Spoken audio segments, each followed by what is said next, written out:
porteurs.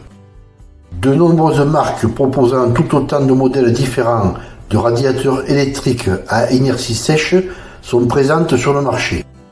Mon choix s'est porté sur un modèle de la marque Univ Air.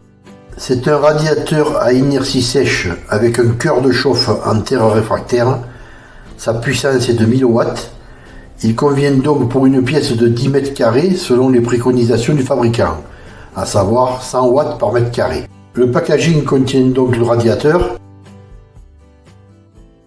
les supports muraux et bien entendu une notice d'installation et d'utilisation. Sur la face arrière du packaging est imprimé un gabarit de pose très utile.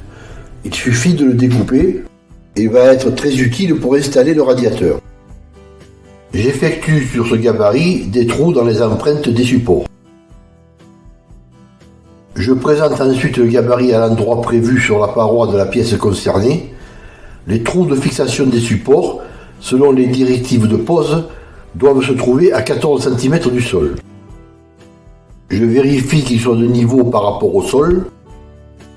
Avec un crayon gris, je trace l'emplacement des 8 trous. Ceci fait, je peux enlever le gabarit. J'ai donc maintenant les positions exactes des trous à effectuer. Je perce avec un fourré à béton de 8 mm de diamètre sur 50 mm de profondeur.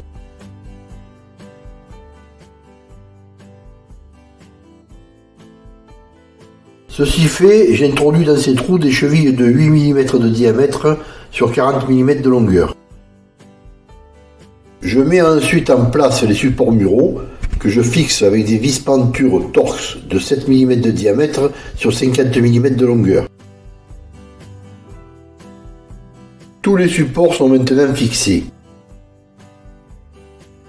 Branchement du radiateur. Il est impératif de vérifier si la ligne d'alimentation respecte la norme C1500 concernant les protections et la sécurité.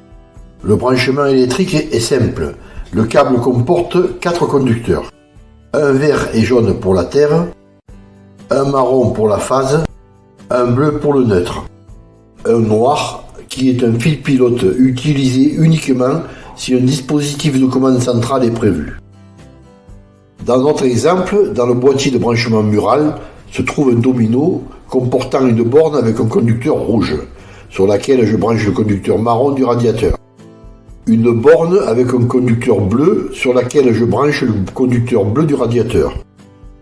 Et une borne avec un conducteur de terre sur laquelle je branche le conducteur vert et jaune du radiateur. Je n'ai pas de centrale de commande, je laisse donc de côté le conducteur noir du radiateur que je protège en branchant à son extrémité une petite borne domino. Le radiateur est maintenant en place sur les supports muraux, je l'ai bloqué avec les plaquettes de verrouillage. Je peux maintenant le faire fonctionner.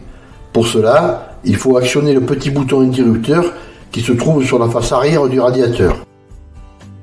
Hormis toutes les fonctions de programmation disponibles, le rétroéclairage de l'écran de contrôle varie en fonction de la consommation.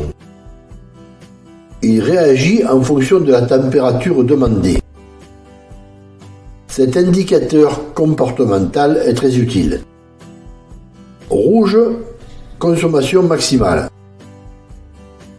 Jaune, consommation moyenne. Vert, mode économique. J'ai choisi la marque Univ Air pour équiper mon appartement. C'est une PME qui se trouve dans la Drôme. Elle est donc atteignable, ce qui pour ce qui me concerne est un gage de garantie. Cette PME est experte depuis plusieurs générations dans l'extraction des minerais composant la céramique. Elle s'est spécialisée dans le domaine de l'inertie thermique depuis plus de 10 ans. Elle est en constante recherche d'amélioration et d'innovation.